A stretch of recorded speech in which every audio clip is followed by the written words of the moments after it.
तो पिलाने केमिति अछ मु आशा करुच्ची तुमने भलरे थिबो। तो आज भिडियो आम पुणी षष्ठ श्रेणी विज्ञान बहीर 14 नंबर अध्याय प्राकृतिक घटनावलीर समस्त प्रश्न उत्तर रचना करवा। ता पूर्व जदि चैनल प्रथम भाई आस चैनल को सब्सक्राइब करदेव। जदि भिडियोटी हेल्पफुल लगिला ताहले भिडियो को लाइक करदेव और निजर सांग मान पाखक शेयर करदेव। तो चल भिडियो को आरंभ करवा। प्रश्न नंबर 1 रे देछि तल वाक्य गुड़िक पढ़, खातार लिखि ठीक वाक्य पाखरे ठीक बा पास चिन्ह दियो।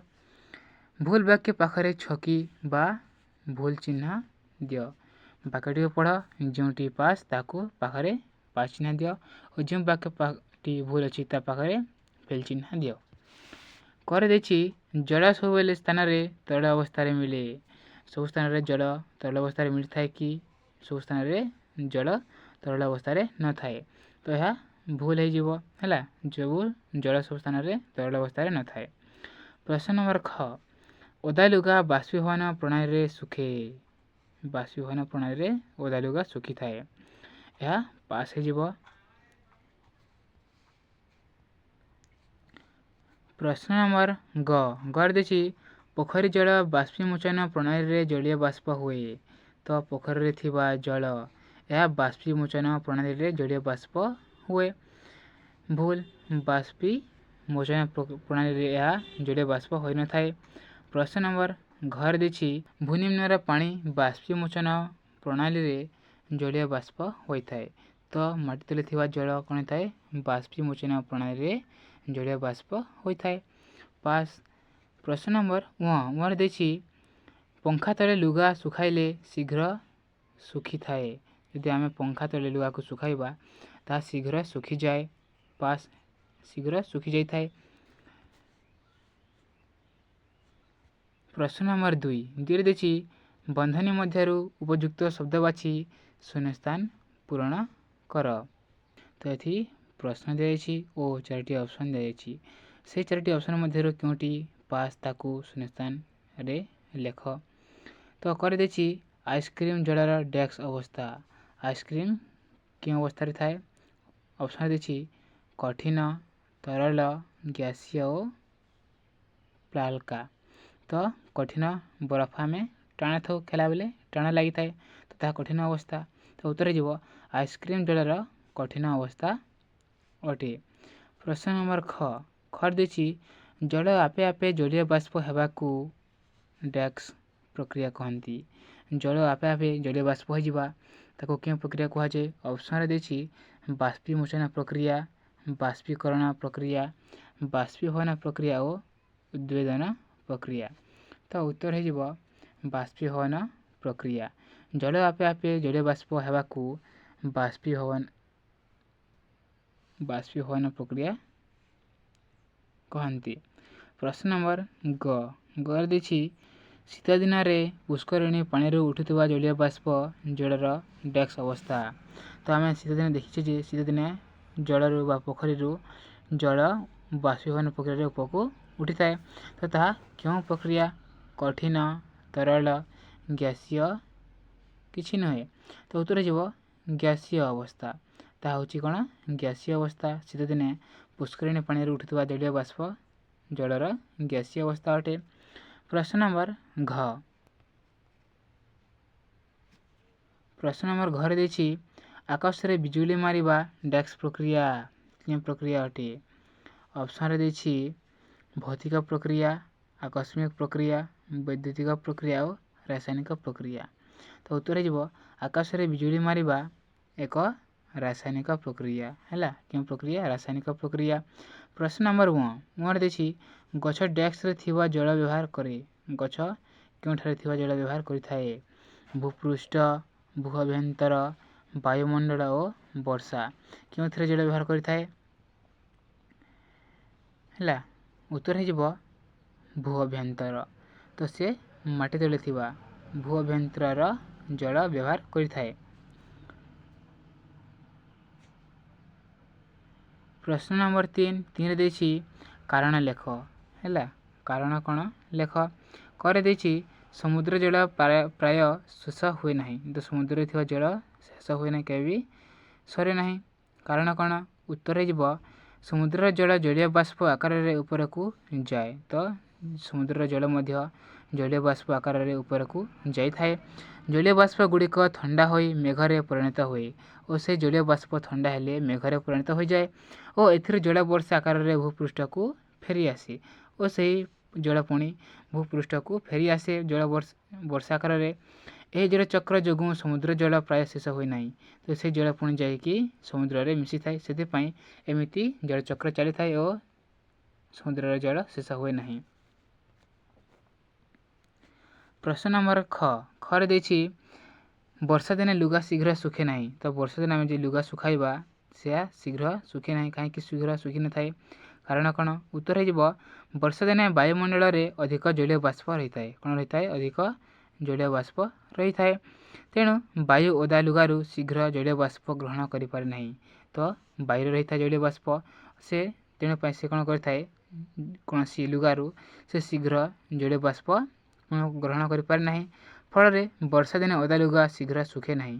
ଯାହାଫଳରେ ବର୍ଷା ଦିନରେ ଓଦା ଲୁଗା ଶୀଘ୍ର ଶୁଖିପାରେ ନାହିଁ।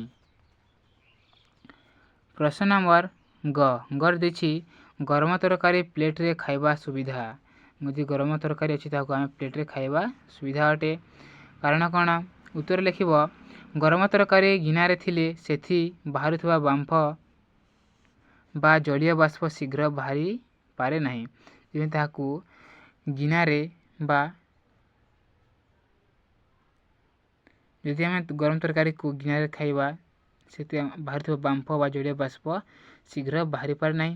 ଯାହା ପ୍ଲେଟ୍ରେ ତରକାରୀ ରଖିଲେ ବାୟୁ ଚଳାଚଳ ଯୋଗୁଁ ବାଷ୍ପୀଭବନ ଶୀଘ୍ର ହୋଇ ତରକାରୀ ଥଣ୍ଡା ହୁଏ ଓ ଯଦି ଆମେ ତାକୁ ପ୍ଲେଟ୍ ରଖିବା ତ ଚାରିଆଡ଼େ ବିଞ୍ଛାଇବା ଖେଳେଇ ରହିଯିବ। ଯାହାଫଳରେ ଥଣ୍ଡା ବାୟୁ ଲାଗିଲେ ତାହା ବାଷ୍ପୀଭବନ ଶୀଘ୍ର ହୋଇ ତରକାରୀ ଥଣ୍ଡା ହୋଇଯାଏ। ତେଣୁ ଗରମ ତରକାରୀକୁ ପ୍ଲେଟ୍ରେ ଖାଇବା ସୁବିଧା ହୁଏ। ପ୍ରଶ୍ନ ନମ୍ବର 4 ଦେଇଛି ବାମ ପାର୍ଶ୍ୱର ସାମଞ୍ଜସ୍ୟକୁ ଦକ୍ଷିଣ ପାର୍ଶ୍ୱର ଶୂନ୍ୟସ୍ଥାନ ପୂରଣ କର। ତ ବାମ ପାର୍ଶ୍ୱର ସାମଞ୍ଜସ୍ୟକୁ ଦିଆଯାଇଛି ତାକୁ ଦେଖି ଦକ୍ଷିଣ ପାର୍ଶ୍ୱର ଶୂନ୍ୟସ୍ଥାନକୁ ପୂରଣ କରିବାକୁ କୁହାଯାଇଛି। ତ କରିଦେଇଛି ଲୁଗା ଶୁଖିବା କ'ଣ? ବାଷ୍ପୀଭବନ ପ୍ରକ୍ରିୟା ଅଟେ। ସେପରି ଜଳୀୟ ବାଷ୍ପ ଜଳ ହେବା କ'ଣ? କେଉଁ ପ୍ରକ୍ରିୟା? ଉତ୍ତର ହେଇଯିବ ଘନୀକରଣ ପ୍ରକ୍ରିୟା।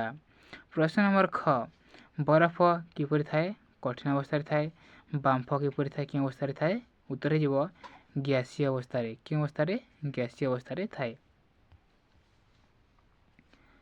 ପ୍ରଶ୍ନ ନମ୍ବର ଗରେ ଦେଇଛି ଘଡ଼ଘଡ଼ି କ'ଣ? ଘଡ଼ଘଡ଼ି ଶବ୍ଦ ଅଟେ। ସେପରି ବିଜୁଳି କ'ଣ? ବିଜୁଳି ହେଉଛି ସ୍ପାର୍କ ହେଲା। ପ୍ରଶ୍ନ ନମ୍ବର 5ରେ ଦେଇଛି କ ଧାଡ଼ିର ଶବ୍ଦକୁ ଖ ଧାଡ଼ିର ଶବ୍ଦ ସହ ମିଳାଇ ଅର୍ଥସୂଚକ ବାକ୍ୟ ଗଠନ କର। କ ଧାଡ଼ିରେ ଦେଇଥିବା ଶବ୍ଦକୁ ଖ ଧାଡ଼ିର ଶବ୍ଦ ସହିତ ମିଶାଇବାକୁ କୁହାଯାଇଛି ଓ ମିଶାଇ ସାରିଲା ପରେ ତା'ର ଅର୍ଥସୂଚକ ବାକ୍ୟ ଗଠନ କରିବାକୁ କହିଛି।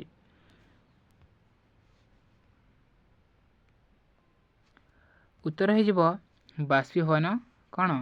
ବାମ୍ଫ ଅଟେ। ସେପରି ଘନୀକରଣ କ'ଣ? ଘନୀକରଣ କରକା। ବାଷ୍ପୀମୋଚନ କ'ଣ ହେଇଯିବ? ଗଛ ହୋଇଯିବ ଓ ଜଳଚକ୍ର ସମୁଦ୍ରର ଜଳ। ବାଷ୍ପୀଭବନ ପ୍ରକ୍ରିୟାରେ ଜଳରୁ ବାମ୍ଫ ଆପେ ଆପେ ବାହାରି ବାୟୁମଣ୍ଡଳରେ ମିଶିଥାଏ।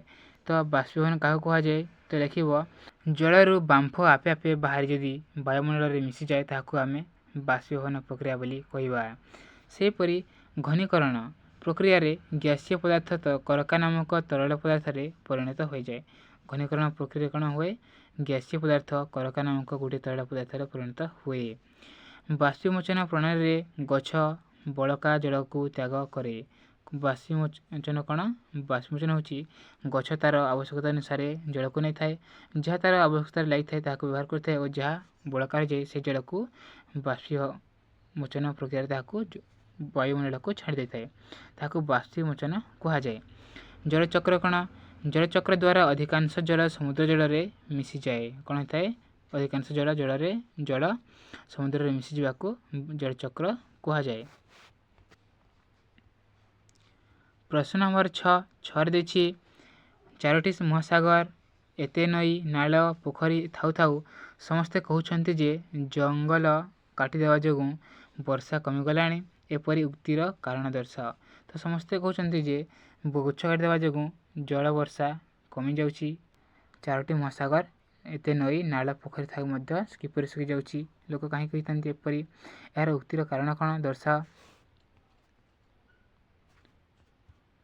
ଉତ୍ତର ହେଇଯିବ ଜଙ୍ଗଲରେ ବୃକ୍ଷଲତା ପୂର୍ଣ୍ଣ ଥାଏ। ତ ଜଙ୍ଗଲରେ ବୃକ୍ଷଲତା ବହୁତ ପୂର୍ଣ୍ଣ ଥାଏ, ବହୁତ ଗୁଡ଼ିଏ ବୃକ୍ଷ ଥାଏ।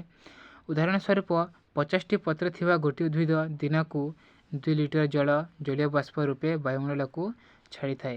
ତ ଗୋଟିଏ ଗଛ ଯେଉଁଥିରେ କି 50ଟି ପତ୍ର ରହିଥାଏ, ସେହି ଗଛ 2 ଲିଟର ଜଳୀୟ ବାଷ୍ପ ଆକାରରେ ବାୟୁମଣ୍ଡଳକୁ ଛାଡ଼ିଥାଏ।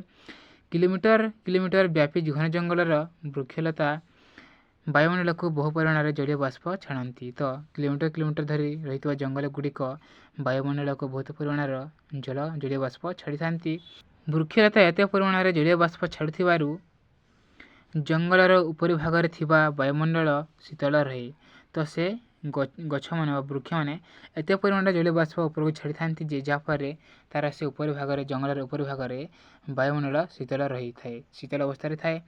ଯାହାଫଳରେ ମେଘ ଏହି ଶୀତଳ ବାୟୁମଣ୍ଡଳର ସଂସ୍ପର୍ଶରେ ଆସି ଥଣ୍ଡା ହୋଇ ବର୍ଷା କରାଏ।